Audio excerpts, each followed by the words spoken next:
Good morning again to everyone gathered here and also all you folks on Zoom.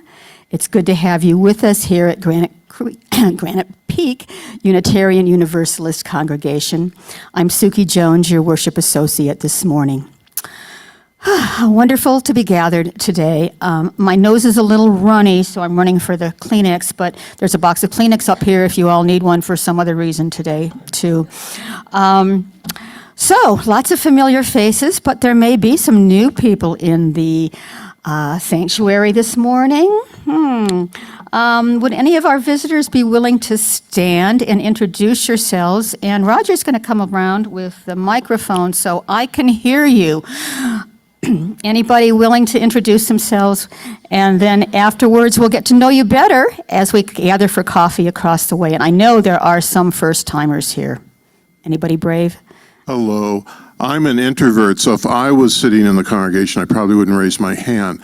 But I find that if I overcome that introversion and do raise my hand, then people in the church will greet me and say, hello, it's good to have you here. And so there's a chance for you. You're welcome even if you don't raise your hand. But if there's anybody who's an extrovert, oh, here's one right here. Where are you from? Where am I from? Where are you from? You live in Prescott. You've lived here all your life? No, 25 years. 25 years in Prescott. Well, welcome. And your name is? Mary Margaret Cook. Mary Margaret Cook. Welcome. Good to have you here. I saw another hand over here. Where are you from? You live in Cottonwood. We're second-timers. You've been here the second time, but it's good to have you back. And Cottonwood is a lovely community. It's a little, you drive over the Mingus Mountain to get here? No, you go around. Okay. Good idea. And your names, please? Your names? Oh, Joe and Dee. Joe and Dee. Welcome. Good to have you here. Anyone else? Where are you from? Prescott. From Prescott. Welcome. And your name? Shirley K. Shirley K. You lived here all your life? No. No? Where are you from originally? Originally Oklahoma. Oklahoma. Great. Well, welcome to Good to have you here. This is nicer than Oklahoma, isn't it? Yes. Other visitors. Here's a hand over here. Where are you from? Hi, we're Joe and Tom, and we just recently moved from New Mexico. Joe and Tom recently moved from New Mexico. Welcome. Good to have you. Now, New Mexico's nice, too, so it's good to have you here, though. Prescott's a wonderful place to live. Good to have you. Welcome. Anyone else? Well, okay, so now I want you, if you're a regular, to greet our visitors during the coffee hour and tell them how wonderful they are. Just go up to anyone who you don't know and say, hi, I'm Roger. I'd like to meet you. And they'll say, well, I'm Joe, and I've been here 30 years. But that's okay. It's okay. Get to know everybody in the congregation. It's good to have everyone here. Thank you. Chalice lighting.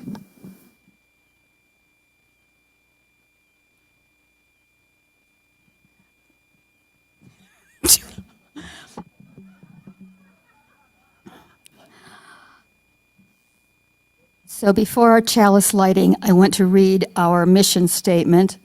We are a compassionate spiritual community that celebrates diversity, nurtures the personal and spiritual growth of all ages, shares our gifts, promotes justice for all, and serves the world we live in.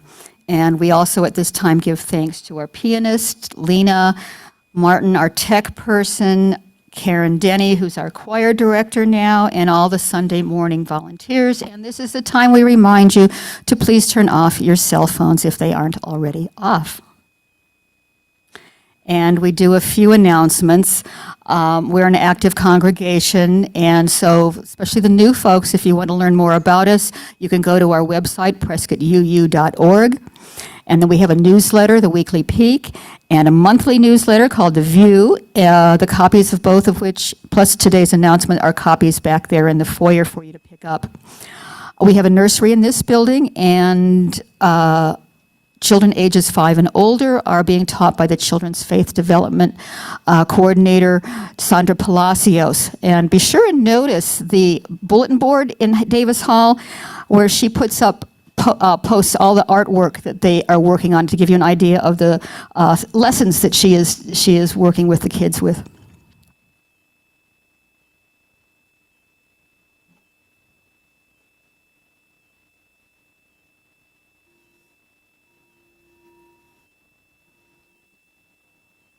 Didn't hear it.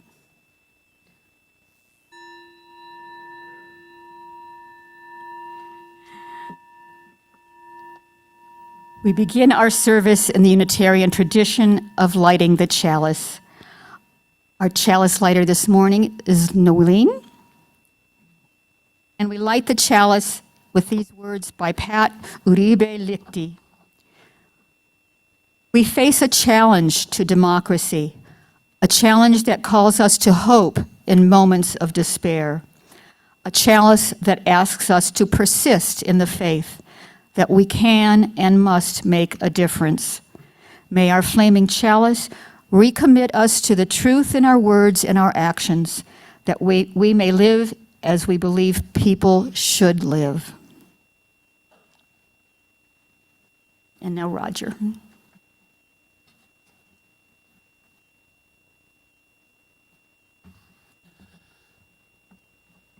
We come together this morning to remind one another to rest for a moment on the forming edge of our lives, to resist the headlong tumble into the next moment until we claim for ourselves awareness and gratitude, taking the time to look into one another's faces and see their communion, the reflection of our own eyes. This house of laughter and silence, of memory and hope, is hallowed by our presence together.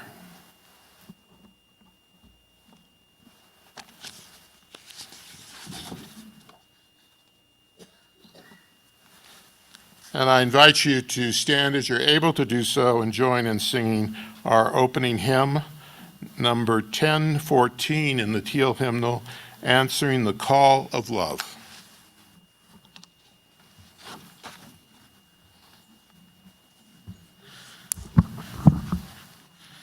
Yeah, this used to be standing, now we're answering, so get it right, okay?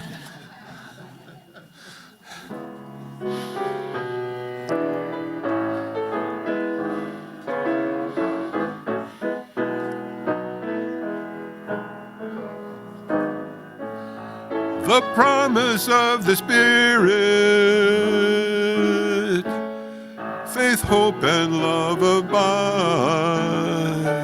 and every soul is blessed and made whole. The truth in our hearts is our guide. We are answering the call of love. Hands joined together as hearts beat as one. Emboldened by faith, we dare to proclaim we are answering the call of love. Sometimes we build a barrier to keep love tightly bound, corrupted by fear, unwilling to hear, denying the beauty we found. We are standing call of love. Hands joined together as hearts beat as one, emboldened by faith to proclaim we are answering the call of love. A bright new day is dawning, when love will not divide, reflections of grace in every embrace, fulfilling the vision divine. We are answering the call of love. Hands joined together as hearts beat as one. And faith we dare to proclaim. We are answering the call of love. We are answering the call of love.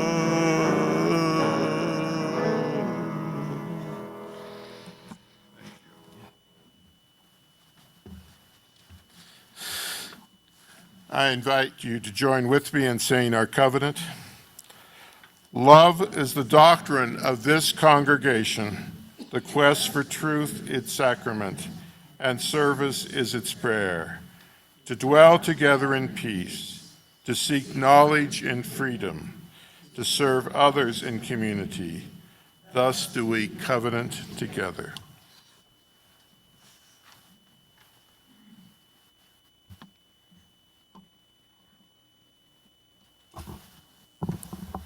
We're doing a slightly different order of service this morning, and so now we will begin to prepare to take the offering this morning.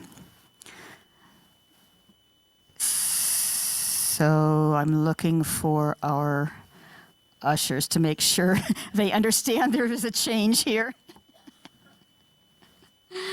Let us embrace the feeling of connection and community that we have when we gather here each week. Let us remember that this congregation and its programs are supported by your generosity. We also give back to the greater community through our Seeds of Support program. This month's recipient is the Prescott MLK Peace and Justice March and Celebration. Please read about them in your order of service. To contribute online, please visit our website, prescottuu.org.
Expressed through this offering. What is given in love is received in gratitude. Blessed be.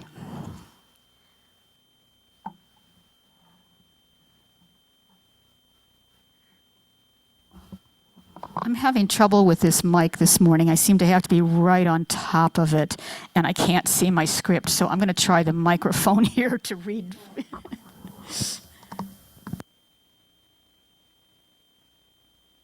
Okay, this is better. In 1959, oh, excuse me, I'm so sorry. I'm skipping. We come now to our time of joys and concerns. Our beloved community is the heart of Granite Peak Unitarian Universalist congregation. As we experience a time of meditation and music, we will take a few moments to silently acknowledge the joys and concerns of our hearts and our minds. If there is an event which moves you to joy or concern, hope or gratitude, I invite you to come forward silently and drop a pebble into our communal water as an affirmation of our connection to one another.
For those of you on Zoom, first of all, I want to acknowledge that there is a new visitor on Zoom today. So hello to Alicia Doherty. Welcome. And for those on Zoom that couldn't see the bowls of water,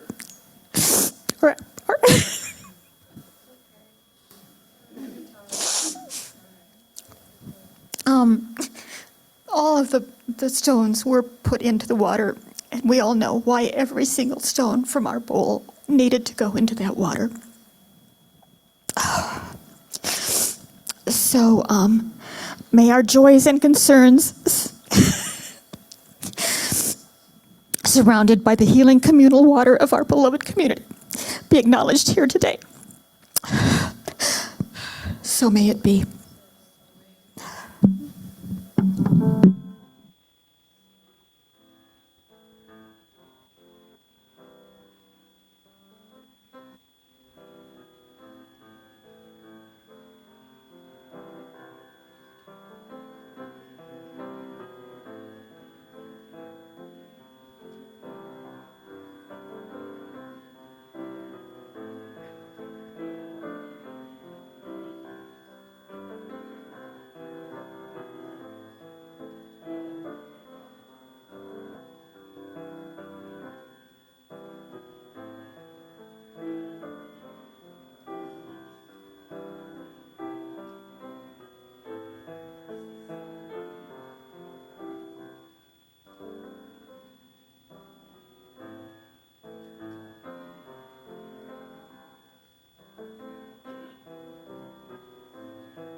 In 1959, is this okay? Yeah. In 1959, Mrs. King and Dr. Martin Luther King journeyed in India to a point in southern.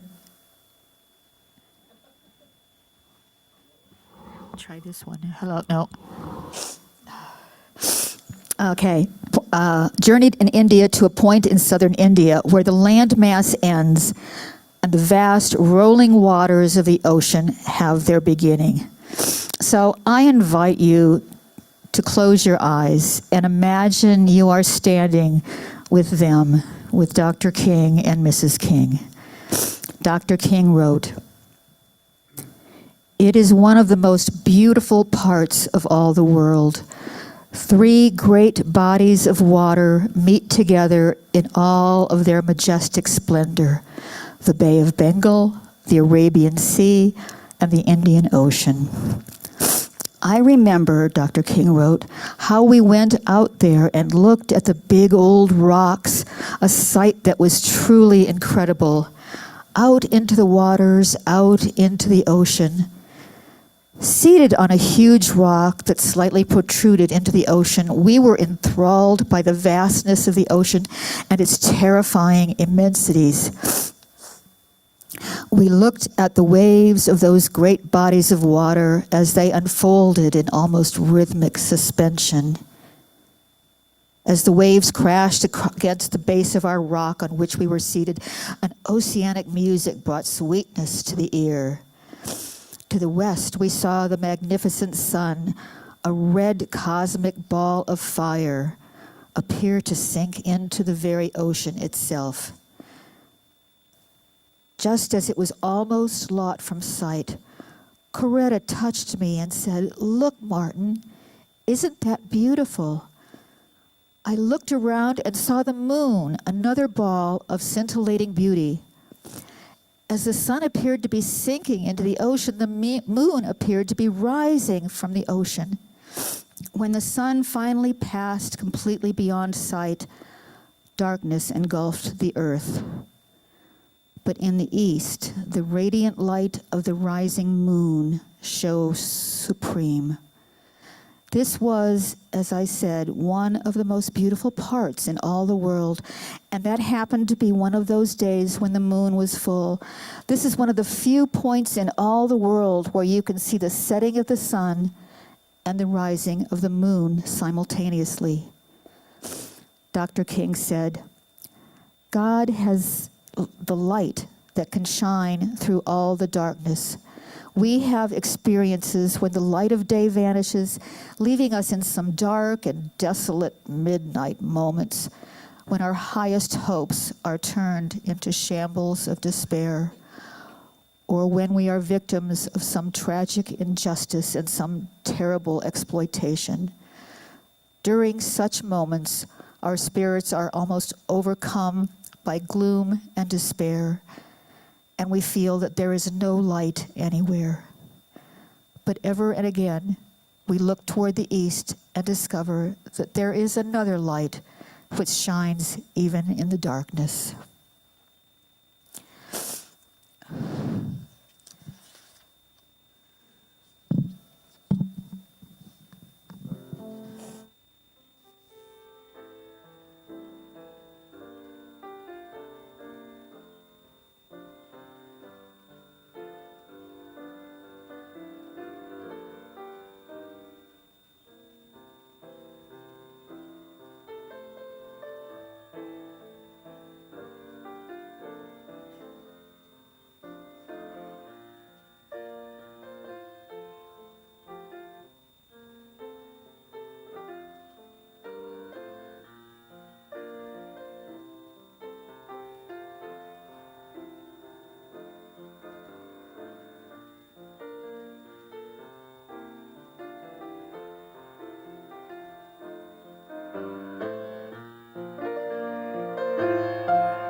While we are one in faith and in community, we are not necessarily one in political or social viewpoint.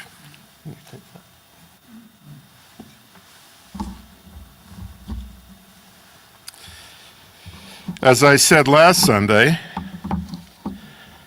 we are a mixture of Democrats or Republicans or independents. Still, while we honor our diversity, the great majority of those sharing the liberal faith are also liberal, political, and social people.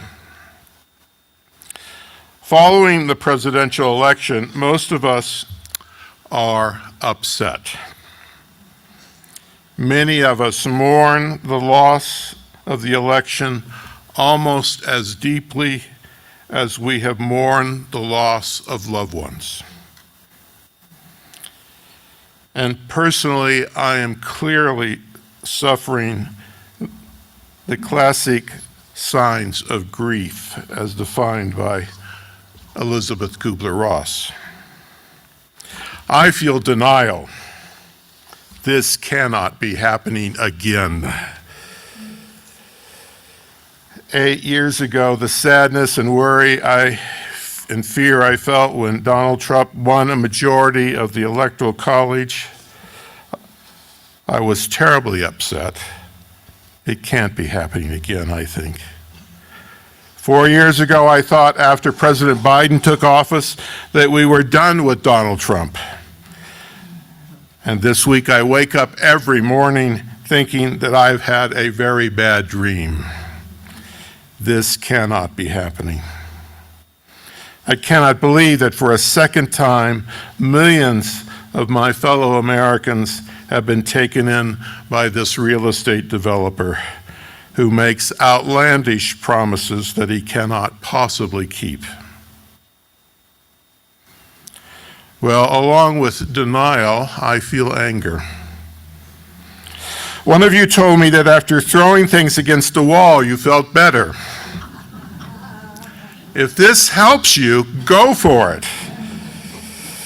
Although, do not damage anything that's important to you. There's always hitting pillows. Sometimes it really helps. I want to bargain.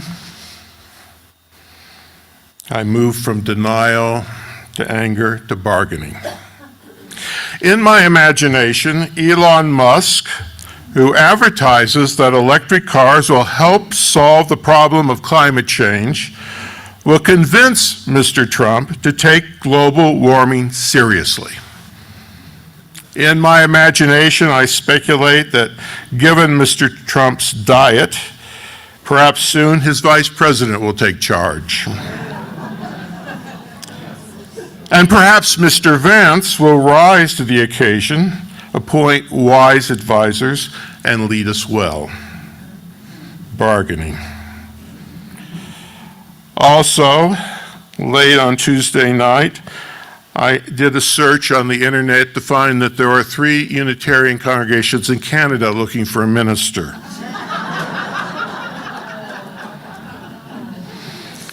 Perhaps after I finish serving you this summer,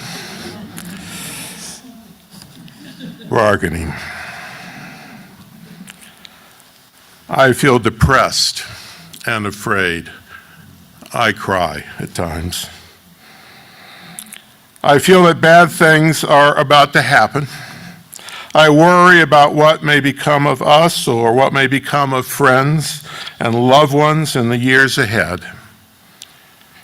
I fear for the loss of so much that was gained in the last few years.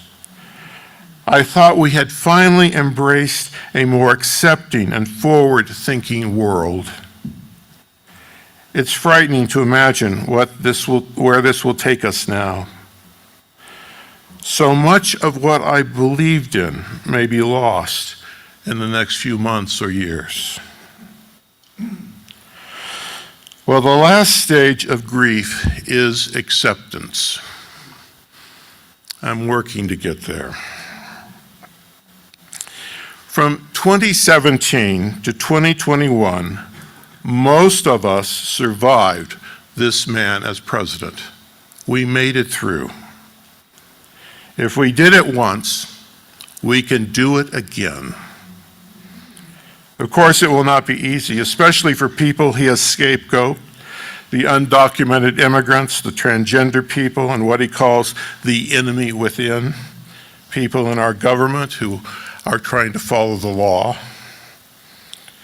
It will not be easy.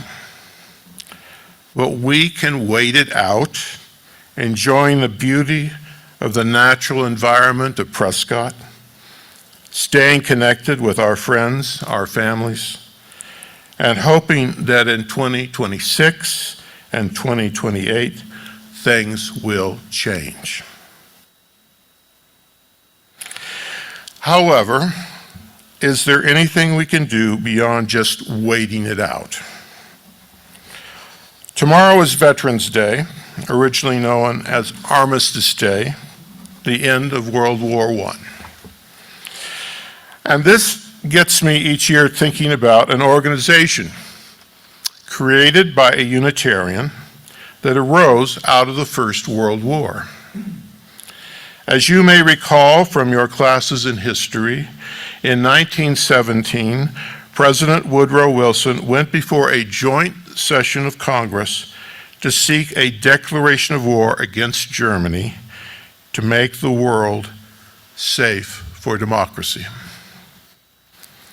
When the war ended, at the 11th hour of the 11th day of the 11th month in 1918, one person who celebrated the news was a Unitarian pacifist who was in prison serving a year for refusing to allow the government to draft him into the United States Army. He also wanted to make the world safe for democracy. His name was Roger Baldwin. The organization he created because of his experiences in the First World War gives me hope as I contemplate the next 4 years. So this morning, rather than just dwell on my feelings of grief, I want to briefly tell you his life story, a story that inspires me. Roger Baldwin was born in 1884 in a tall, gabled Victorian house in Wellesley, Massachusetts, Wellesley Hills, Massachusetts. He was the eldest, the first of 6 children. His prosperous and respectable parents were members of the Unitarian Church of Wellesley Hills. The teaching of the Unitarian Church challenged Baldwin to look outward and help others. As I look back, he said, when he was 92 years old, I would say that social work began in my mind in the Unitarian Church when I was 10 or 12 years old. And I started to do things that I thought would help people. Around me, it was an acceptable assumption that you had to help the underdog, that you have a moral obligation to help people on the bottom. My grandmother's pastor was Dr. Edward Everett Hale, a gentleman who started a society called Lend a Hand to help people who couldn't help themselves. A group of us children banded together at our Unitarian church to join the Lend a Hand Society. I took it all quite seriously. Emerson, Thoreau, these were household names when Baldwin was growing up. As a boy, he visited Walden Pond, and he saw the site of Thoreau's cabin marked by a pile of stones. He saw Henry David Thoreau as a hero, and he felt instinctively that he belonged in Thoreau's world. Baldwin earned a bachelor's and master's degree in anthropology from Harvard University. The family lawyer Louis Brandeis, helped Baldwin find a position teaching sociology at Washington University in St. Louis. Washington University was founded by Unitarians. In addition to teaching, Baldwin worked in St. Louis as a neighborhood house among the poor. There he developed a radical political philosophy. In 1909, Baldwin attended a lecture by the philosopher Emma Goldman. Later, he described the evening. He said, "What I heard in that crowded working-class hall from a woman who spoke with passion and intelligence was a challenge I had never heard before. Here was a vision of the end of poverty and injustice by free association of those who worked, by the abolition of privilege, and by the organized power of the exploited. In the years since I met Miss Goldman, I have never departed from that general philosophy." When the United States was on the verge of entering World War I, Baldwin decided to resign from his work in St. Louis to work against American involvement in the First World War. He set up what he called the Civil Liberties Bureau to help Jehovah's Witnesses, Mennonites, Quakers, and others who were opposed to the war.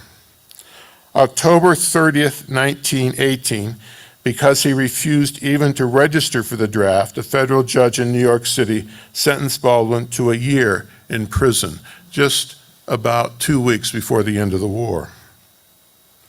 Soon after, Baldwin was freed from prison.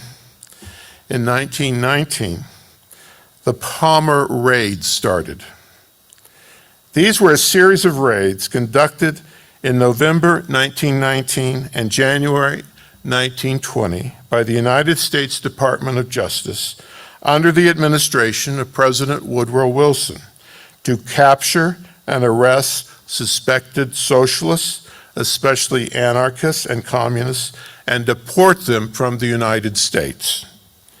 The raids particularly targeted Italian immigrants and Eastern European Jewish immigrants. The raids and arrests occurred under the leadership of Attorney General Mitchell Palmer and with the help of his assistant, 24-year-old J. Edgar Hoover. 6,000 people were arrested across 36 cities. In response, in January of 1920, the Civil Liberties Bureau Baldwin had created to protect the legal rights of conscientious objectors during the First World War was renamed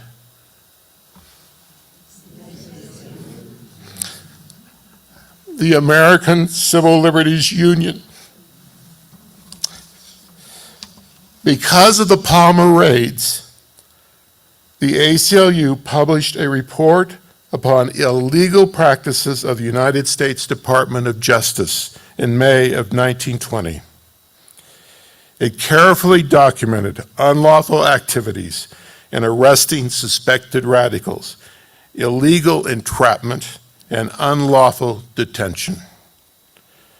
Baldwin was ACLU's first executive director. He filled the ACLU board with prominent persons so that the organization would command respect. He said, "We wanted showcase personalities, good for letterheads." The chair of the board was Dr. Harry Ward, professor of applied Christian ethics of the Union Theological Seminary in New York City. The vice chair was Congresswoman Jeanette Rankin, the first woman member of Congress. She was also one of the few members of Congress who had voted against the United States entrance into the First World War.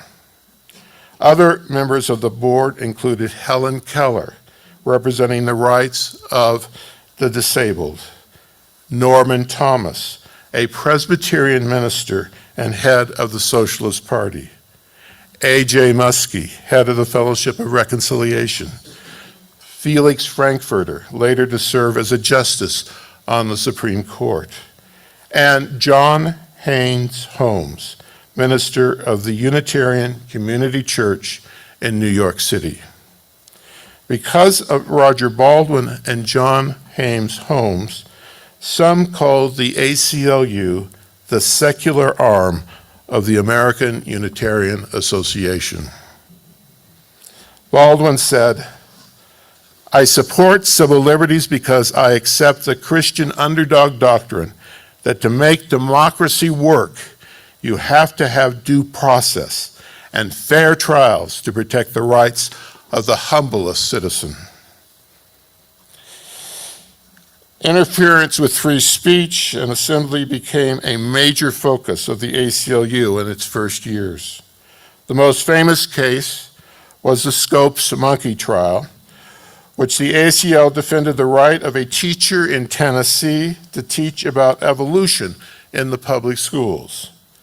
The ACLU lost that case and was not able to get the Supreme Court to rule against such teaching restrictions until 1968. Under Baldwin's leadership, the American Civil Liberties Union gradually convinced many Americans that civil liberties were not subversive, but instead a necessary part of our democratic process. An event that helped the ACLU grow in respectability was the decision of General Douglas MacArthur.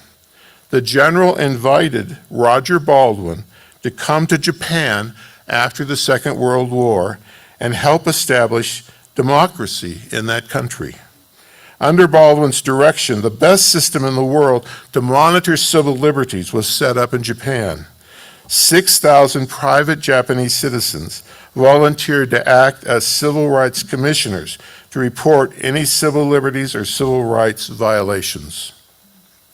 In 1950, at the age of 65, Baldwin retired from his position as director of the ACLU. And during the last 30 years of his life, Baldwin devoted time to the cause of international human rights. He believed that the human rights in individual countries are closely tied to the human rights of all nations. In January 1981, President Carter awarded Roger Baldwin the Medal of Freedom. He died in August 1981 at the age of 97. His memorial service was held at the Unitarian Community Church in New York City. These days, the ACLU is working hard to keep America safe for democracy. Now, after Donald Trump became president in 2017, membership of the ACLU went from 400,000 to 2 million. Before 2016, donations averaged about $4 million annually. After Mr. Trump took office, donations to support the ACLU went from 4 million to 120 million. During Trump's first term, the ACLU filed 434 legal challenges against his administration, successfully blocking some of Trump's most shockingly bad policies, like the Muslim ban and the separation of migrant families. Born out of the First World War, today the American Civil Liberties Union continues to make the United States safe for democracy. In the next 4 years, the ACLU will fight against the Trump administration's mass deportation plan. They will provide legal defense to whistleblowers and critics who dare to stand up to Mr. Trump's policies. They will also protect freedom of speech and the right to protest. They will go to court to argue that LGBTQ people are protected from discrimination. They will challenge the Trump administration's attacks on reproductive freedom. So Roger Baldwin said when he was 92 years old, "As I look back, I would say that the social work began in my mind in the Unitarian Church when I was 10 or 12 years old. And I started to do things that I thought would help people. Around me, it was an accepted assumption that you had to help the underdog, that you had a moral obligation to help the people on the bottom.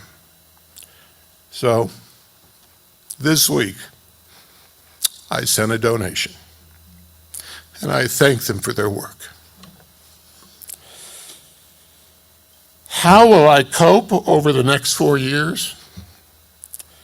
Well, in the 1950s, my parents bought a small cabin in Prescott, Arizona, just off Idlewild Road. As a child, I loved to explore the granite rocks. I went swimming in Granite Basin Lake. I climbed Thumb Butte. When I was in college in Tempe, some Quaker friends drove me to the Granite Dells to teach me how to climb rocks with ropes, something I don't do anymore. But it was wonderful at the time. And over the years, I have visited Prescott many times. All my life, I have found strength from the beauty of nature in this area. It puts everything in perspective. According to scientists, Thumb Butte is the remains of a volcano about 14 or 15 million years old. The granite has been theoretically dated to 1.4 billion years. The beautiful granite, the ponderosa pines, the birds, the deer, even the javelina, they continue. And they will continue regardless of our presidential elections. The animals, the trees, and the rocks, they don't know who the president is. The snow on the San Francisco peaks that I see each morning, it's so beautiful. I draw strength from the wonders of the earth around me. When we who are in grief have dried our tears, may we take a deep breath of fresh fall air, sit up and focus on what's next. Tomorrow the sun will rise again. There will be new opportunities, new challenges. When we are done with our sadness, when we have put away our anger, then we're going to get to work. Let's stand as you're able and sing our closing hymn.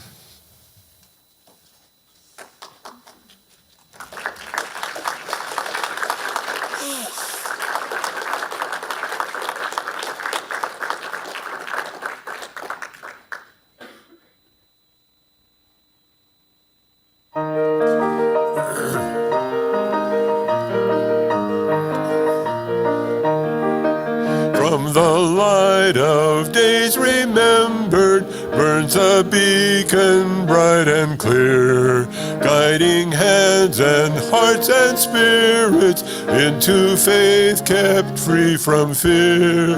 When the fire of commitment sets our mind and soul ablaze, when our hunger and our passion beat to call us on our way, when we live with deep assurance of the flame that burns within, then our promise finds fulfillment and our future can begin.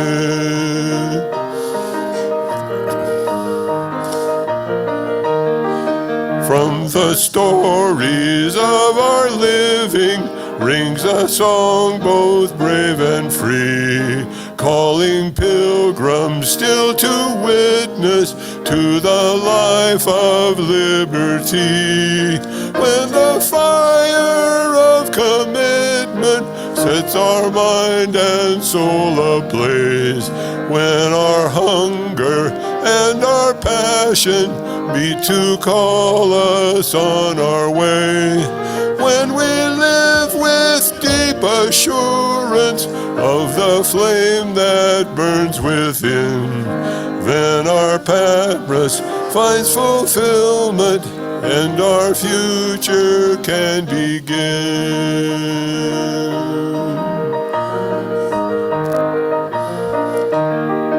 From the dreams of youthful vision comes a new prophetic voice, which demands a deeper justice built by our courageous choice. When the fire of commitment sets our mind and soul ablaze, when our hunger and our passion meet to guide us on our way, when we live with deep assurance of the flame that burns within, then our promise finds fulfillment and our future will begin.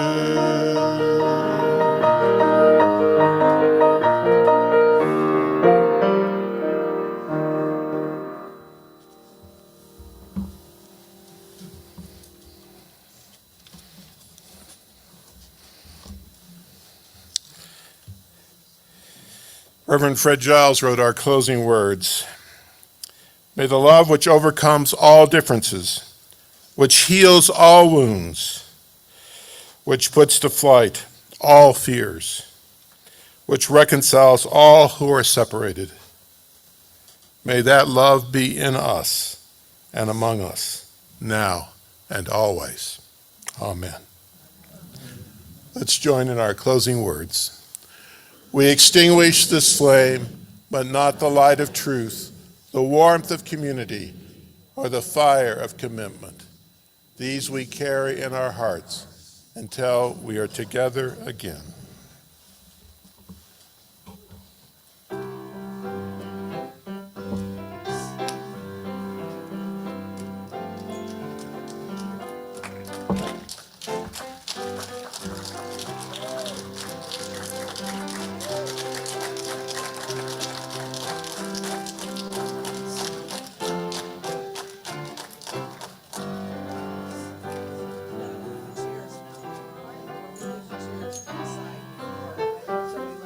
Cheers.